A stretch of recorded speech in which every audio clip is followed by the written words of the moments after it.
제가 학폭 사건이나 아니면 다른 형사 사건을 하면서 꼬마 클라이언트들이랑 얘기를 할 기회가 많은데 얘네들이 엄마 아빠한테는 오히려 말을 잘 못해요. 걱정시킬까봐. 무인가게 시리즈를 통해서 제가 보내고 싶었던 메시지는 서로 계속 소통을 하자. 아이들도 어른들을 좀 믿고서 고민을 얘기를 해줬으면 좋겠고 어른들도 또 그럴 때는 그만큼 마음을 열고 진심을 다해서 좀 들어줬으면 좋겠고 해결할 수 있는 고민도 있고 해결할 수 없는 고민도 있지만 또 해결할 수 없는 고민은 또 그 고민과 함께 살아가는 방법을 배우면 되는 것 같아요, 아이들이.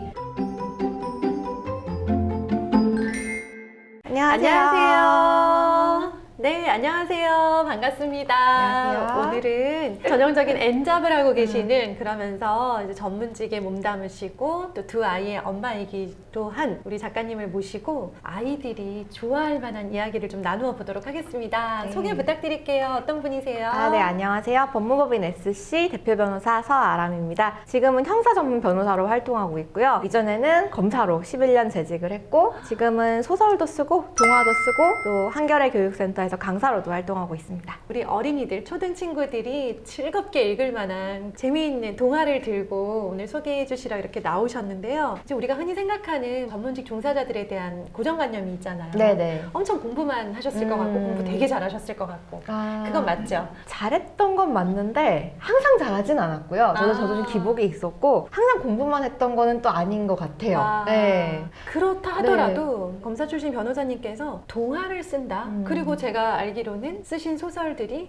드라마화 되려고 지금 준비 중에 있다. 그러니까 창작자로서의 삶을 사시는 거잖아요. 어떻게 이렇게 된 건지 혹시 검사나 변호사로서의 경험이 지금의 이런 여러 가지 창작에 도움이 되셨던 건가요? 네, 저는 사실 어려서부터 글 쓰는 건 계속 좋아했었고요. 그래서 작가를 할지 아니면은 법률가를 할지 고민을 많이 했을 정도로 좋아했었는데 어느 정도 포인트에서는 어떤 생각을 했냐면은 법률가로서의 경험이 나중에 창작자로서 사는데 굉장히 도움이 될 거라는 생각을 많이 했었어요. 그리고 반대로 내가 이제 글을 쓰는 데 있어서 갖고 있는 능력이 법률가를 하는 데 있어서 또 보탬이 되겠구나라고 생각을 했고 실제로 그랬고요. 물론 이제 인권보장 차원에서 제가 실제로 겪었던 사건들을 창작화를 한다거나 언급을 하거나 그런 일은 없지만 그만큼 영감을 얻는 일도 많고 저도 세상을 보는 눈이 더 넓어지는 것 같고요. 아무래도 글을 쓰다 보면 사람에 대한 공부도 더 하게 되고 공감 능력이나 이해 능력, 소통 능력 이런 것도 계속 길러야 하다 보니까 이제 사건 당사자들을 만나고 소통하고 아니면 또 가끔씩은 사건 해결에도 있어서 창의력이 필요할 때도 있거든요. 그런 과정에서 이렇게 서로 시너지를 낼 수 있는 것 같아서 저는 사실 두 개의 다른 직업을 갖고 있다고 생각하진 않아요. 와, 저희 채널은 책을 읽으시고 또 글을 쓰시는 구독자님들, 그러니까 부모님들이 되게 많으세요. 다른 채널보다 이제 그런 면에서 굉장히 특화가 되어 있는데 그러다 보니까 저도 그렇고요. 우리 아이가 나중에 성장해서 성인이 되어 살아갈 때 이렇게 살면 좋겠다. 이게 뭐냐면 감사합니다. 책 읽고 글 쓰는 전문가. 저도 저희 아이가 그렇게 전문가인데 자기가 아는 것들을 글로 표현할 수 있는 사람이면 좋겠다. 그리고 글을 쓰는 것이 단순히 내가 현업에 대한 불만족을 하게 하기 위해서 글로 도피하는 게 아니라 그걸 통해서 서로에게 정말 좋은 영향들을 끼치고 있는 지금 그 모습이 너무 멋있어요.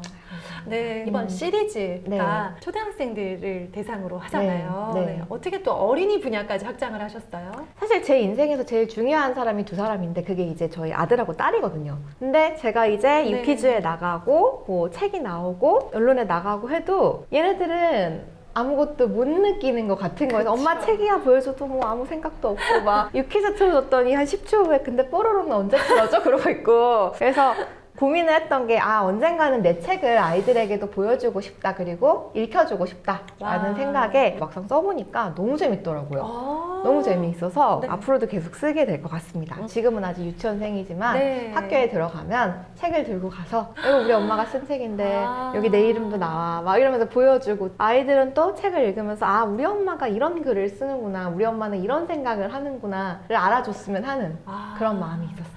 근데 또 여기서 또 반전이 있는데 이제 변호사로 활동을 하실 때는 학폭 전문이라고 들었어요. 네, 학폭을 많이 하고 있습니다. 요새 사건이 정말 많죠. 요즘 바쁘시겠어요? 학폭이 점점 늘고 있죠. 점점 늘고 있죠. 사실 저는 그렇게 생각해요. 학폭의 사건의 수가 늘어난 건 아닌 것 같아요. 사실 뭐 제가 학교에 다닐 때나 진행자님이 학교에 다니실 때나 학폭은 항상 있어 왔는데 이걸 이제 사건화 시키는 비중이 훨씬 높아졌을 뿐이죠. 요새는 학폭 사건이 나면 뭐 당사자 학생이든 부모님이든 선생님이든 가만히 있지는 않기 때문에 네. 이제 수면에 드러난 거라고 보시면 될 것 같아요. 학폭 사안을 주로 맡으시는 변호사로 사시는 것이 이 책을 집필하시는데 어떤 영감을 주시거나 아니면 어떤 사례에서 좀 인용되는 그런 것들이 있었을까도 궁금해요. 책을 쓰게 된 것 자체가 사건에서 영감을 받았어요. 이상한 무인 아이스크림 가게가 1건이었잖아요. 네네. 실제로 아이가 무인 아이스크림 가게에서 절도를 저질러서 학부모님이 몇 차례나 상담을 오셨던 사건이 있었어요. 네. 아이가 한 번만 훔쳤다고 생각했는데 알고 보니까 이제 대여섯 번을 훔쳤고 아이고. 피해액도 이제 몇십만 원이 됐던 거죠. 그래서 이 무인 가게 사장님이 웬만하면 넘어갔을 텐데 네. 너무 많이 반복이 되니까 화가 나셔서 CCTV를 박제를 하신 거예요. 절대로 용서하지 않겠다. 형사처벌까지 받게 하겠다라고 해서 어머님 굉장히 곤란해하셨던 사건인데 제가 이 사건을 하면서 아이와 굉장히 얘기를 많이 했었어요. 그래서 아이가 초등학생이요? 네, 초등학생인 네. 거예요. 그래서 너무 궁금한 거예요. 저도 아이 엄마로서 용돈이 부족하니? 물어도 그것도 아니고 네. 뭐 도벽이 있는 것도 아니고 문제가 있는 아이도 아니에요. 도대체 왜 훔쳤어? 라고 물어보니까 얘가 처음엔 얘기를 안 하다가 나중에 한다는 말이 진짜로 자기가 훔치면은 아무도 모르는지 궁금했던 거예요. 얘는 왜냐면 사람이 없으니까. 들키는지 안 네, 들키는지. 들키는지 안 들키는지가 궁금했던 거예요. 그래서 처음 훔쳐봤는데 아무 일도 안 일어나니까 정말로 아무도 없나 보다, 아무도 안 보나 보다라고 생각해서 그때부터 안심해서 훔쳐서 친구들도 나눠주고 막 한 거죠. 그때 느꼈던 게 저는 이 무인 가게라는 장소가 어떻게 보면 아이들에게는 양심을 시험할 수 있는 네. 그런 테스트의 공간 맞아요. 될 수도 있겠다. 예, 그래서 뭔가 무인 가게를 배경으로 하나를 써보고 싶다라는 생각에 집필을 시작하게 됐습니다. 듣다 보니 변호사라는 직업이 아니었다면 쓸 수 없었을 수 있겠다라는 네네, 생각이 들어요. 저도 그렇게 생각해요. 그쵸? 왜냐면 그렇게 관심을 갖던 공간은 아니었거든요, 저도. 그런 사건은 누구나 맡을 수 있지만 누구나 이렇게 동화로 풀어내진 않죠. 그렇죠? 네. 지금 하고 계시는 현업의 학폭 여러 가지 사건 중에 기억에 남는다. 너무 안타깝거나 아니면 좀 이런 사건들도 있다는 거를 부모님이 아셨으면 좋겠다 하는 그런 사건 혹시 있을까요? 사실 학교 폭력의 심각성을 계속 언론에서 다루고 있긴 한데 아직도 막상 실무에 가보면 너무 가볍게 여기는 경우가 많아요. 제가 맡았던 사건 중에 이제 여자 중학생이 남학생들에게 둘러싸여서 감금당해서 폭행을 당한 사건이 있었어요. 그 아이는 그 전에 한 학기 정도 쭉 지속적으로 괴롭힘을 당했고 뭐 아빠 카드를 가져와라, 어디서 밥을 사라, 담배를 사와라, 뭐 안 사오면 얼굴을 뭉개버리겠다, 뭐 이런 식으로 지속적으로 괴롭힘을 당했는데 이 여자아이는 폭행을 당한 후에야 이제 비로소 더는 안 되겠다고 생각해서 부모님께 알린 거예요. 네. 저희가 이 사건을 학폭 신고도 하고 형사 고소도 하고 한꺼번에 진행을 했는데 학폭위에서 위원장이 사건을 진행하면서 계속 그러니까 친구들이랑 그랬다는 거지. 그래서 이런 부분은 좀 장난삼아 얘기한 거네. 그래서 에이 설마 진짜로 아웃백을 사라고 한 건 아니지. 이런 식으로 계속 자꾸 사건을 가볍게 만들려고 하는 이런 분위기가 보이는 거예요. 제가 그때마다 계속 끼어들어서 잠깐만요 이렇게 제지를 하니까 나중에는 약간 분위기가 과열돼서 변호사님 나가시라고 그러더라고요. 아직까지도 이런 변호사의 역할이 학폭위에서 절차적으로 보장되어 있지는 않거든요. 학생도 상처받고 부모님도 상처받고 다 너무 상처를 받는 거죠. 이 사건 저희가 강제전학을 어떻게든 받아내고 싶었는데 결국 강제전학이 안 나와서 피해자가 전학을 갔어요. 그런 거를 보면 아직도 이 심각성을 아이들이 느끼는 그만큼 어른들에게는 와닿지 않는구나라는 하는 생각이 많이 들어요. 그래서 이 책을 쓰면서도 제가 강조하고 싶었던 부분 중에 하나가 아이들의 고민을 많이 다루잖아요. 근데 이 고민이라는 게 사실 어른들의 눈에서 보면 가볍거든요. 우리 강아지가 무슨 말 하는지 궁금하다라든가 아니면은 뭐 뚱뚱한 게 싫다, 뭐 눈이 작아서 싫다. 어른들의 눈으로 보면 가볍지만 아이들한테는 이게 정말 세상 어깨가 가장 무거운 그런 문제가 될 수 있다는 거를 좀 풀어내보고 싶었어요. 그러니까 그런 고민들이 계속 나오는데 어른의 눈높이에서는 고민이라고 생각해보지 않았던 것들이 고민으로 등장을 하면서 궁금해지더라고요. 네네. 이 고민 어디서 어떻게 찾아내셨길래 이런 아이들 눈높이에 맞는 고민을 찾아내셨을까? 어딘가요? 정말 무궁무진한 것 같아요. 이게 제가 처음에는 저도 유치원 애들을 키우다 보니까 요즘 초등학생들은 무슨 고민을 할까라는 그 호기심이 든 거예요. 처음에 들어갔던 곳은 그 네이버에 초등학생들이 이용하는 주니버라는 곳이 있어요. 거기 글을 많이 읽었어요. 근데 주니버를 읽으면서 오히려 깨달았던 거는 아이들의 고민이 우리 때랑 그렇게 다르지 않네? 라는 걸 되게 신기하게 봤어요. 물론 약간 연령층이 낮아지긴 했어요. 그렇죠. 고민의 연령층. 근데 기본적으로 뭐 외모, 교육관계, 가족관계 이런 카테고리들 비슷비슷하더라고요. 그래서 주니버에서 얻은 아이디어도 있었고 저나 제 친구들이나 제 가족이 겪었던 일도 있었고 실제로 1권에 나오는 뭐 눈 작아서 고민하는 아이 그건 저 얘기였거든요. 바쁜 아빠 때문에 고민하는 아이 이야기가 나오는데 그 이야기 같은 경우는 제가 저희 아들, 딸을 보면서 제가 너무 바쁘니까 아이들이 이런 마음을 품겠다라고 상상을 하면서 썼던 글이에요. 1권을 내고서 2권을 준비하는 과정에서 이메일이나 아니면은 뭐 우편으로 팬레터가 많이 왔어요. 근데 초등학생 아이들이 저한테 편지를 많이 보내주는데 자기 고민을 많이 얘기해요, 아이들이. 여기는 해도 될 것 같죠? 뭔가 엄마 아빠보다 좀 더 말하기 편한가 봐요. 그래서 거기서도 많이 아이디어를 얻고 있습니다. 친구들한테도. 네. 그래서 시리즈가 끊일 수가 없겠네요. 네네. 계속 소재가 도착하고 있잖아요. 네, 계속 도착하고 있고 그 친구들도 자기 이름을 넣어달라고 해서 이름을 다 넣으려면 지금 한 10권까지 나와야겠다 그러고 있죠.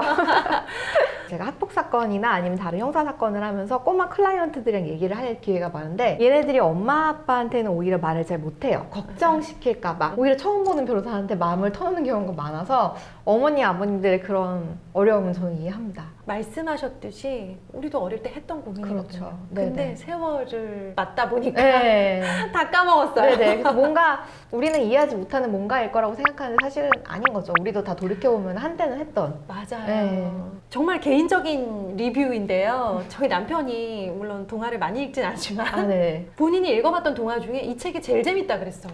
감사합니다. 네. 좋아요. 그러니까 부모님들이 왜 초기 독서가일 때 있잖아요. 좀 네네네. 두껍고 어려운 책, 복잡한 네. 책을 읽기 어려운 그런 단계의 부모님이라면 부모님이 먼저 읽어보시고 아이랑 이야기 나누면 너무 좋겠다는 생각이 들었어요. 네네. 네. 아이들이 무인이면 진짜 내가 어떻게 해도 뭐 아무도 모를까? 네. 라는 그런 것에서 시작을 하셨다고 했잖아요. 자, 그런데 이상한 무인 문구점 갑자기 마지막에 선생님이 그쪽으로 들어가세요. 네네. 이 설정은 뭔지 궁금해요. 이제 무인 장소들은 공통점이 다 어른들은 들어갈 수 없는 걸로 이제 설정이 돼 있죠. 네. 근데 사실 1권 무인 아이스크림 가게에서도 보면은 치매 걸린 할머니가 들어가시거든요. 네. 그래서 사실은 어른들이 못 들어간다기보다는 아이의 마음을 가진 사람만 들어올 수가 있다는 그런 이제 세부 설정이 있는 거죠. 그리고 이제 저는 사실 선생님이라는 직업이 제가 굉장히 개인적으로 존경하는 이유 중에 하나가 어른임에도 불구하고 아이의 마음을 이해하고 가질 수 있는 직업이라고 생각을 해요. 그게 이제 의식적일 수도 있고 무의식적일 수도 있겠죠. 그렇기 때문에 이제 선생님들이 아이에게 좀 낯선 세상을 가르쳐주는 역할을 할 수도 있는 거고 아이와 부모님의 중간자 역할을 할 수도 있는 거고요. 네. 또 아이들과 그만큼 친숙하게 다가설 수 있는 그게 되게 키포인트인 것 같아요. 아이에게 접근하는. 네. 저도 이제 아이들이 상담을 하러 오면은 애들이 변호사 사무실이라는 낯선 공간에서 네. 겁을 먹고서 한마디도 안 하는 경우가 되게 많아요. 그럴 것 같은데요? 울기도 하고 막. 네. 네. 근데 이제 그럴 때 항상 저는 저 아이의 눈높이에 내가 맞춰야겠다고 생각을 하거든요. 그래서 말을 좀 편하게 하는 편이에요. 네. 그래서 주로 물어보는 게 뭐 아이돌 가수 누구 좋아해? 아이브나 뭐 나오죠. 이제 그거 네. 하고 아이브 최애가 누구야? 뭐 이런 거 물어보고 이번에 나온 어떤 뮤비 어떻게 봤어? 뭐 이런 얘기 한다든가 아니면 몰랑이 뭐 어떤 거 좋아? 이런 얘기 하면은 아이들이 되게 또 쉽게 의외로 마음을 열어요. 이 마음을 여는 거에 포인트를 맞췄고 그러다 보니까 이제 선생님이 생각이 났는데 사실 그렇잖아요. 선생님도 아이들을 대하면서 너무 힘들고 네. 똑같이 아프고 고민을 하고 그런 상황에 있는 사람인데 완벽해야 할 것 같고 인간 이상의 뭔가를 계속 이제 요구를 하게 되죠.